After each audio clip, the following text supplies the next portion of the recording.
For the next 5 months, her sadhana assumed a more concrete form. After the Leela of Diksha, spiritual initiation, hymn-like compositions in Sanskrit would at times flow from her lips, generally preceded by the single syllable Om.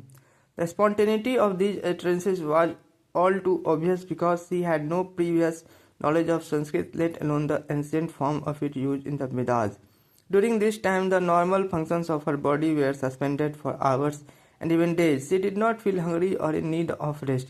Her days were not divided into mornings, evenings, or nights. There was only one prolonged period of indescribable bliss. She has said that her mouth would have the flavor of a honey like substance which came from within and which became so profuse that she would swallow it down. But it left no bad aftertaste in her mouth, as is usual with sweet things.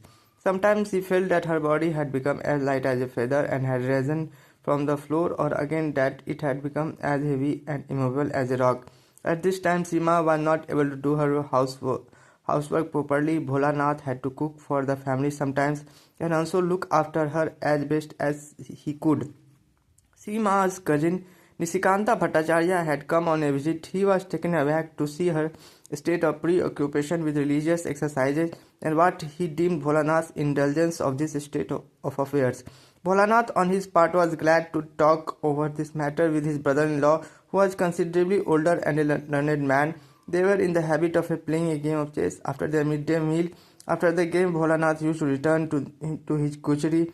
One day, probably the fourth day after the Leela of Diksha, instead of their usual game, they came into Seema's room where she was sitting wrapped in her own aura of inner light. Her cousin had evidently decided upon remonstrating with her. He now said to Bholanath in a rough sort of voice, "Why don't you ask her what she is doing?" In general, Seema accorded with the respect due to an elder brother, but this day she met his look head on, as it were, and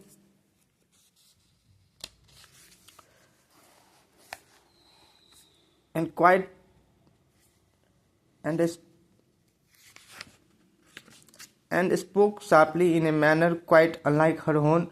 "What is it you want to know?" Nisikanta was taken aback and was moved to fold his hands in an unwanted gesture of humility. Then Srima said in a milder tone, "Don't be afraid. What is it?"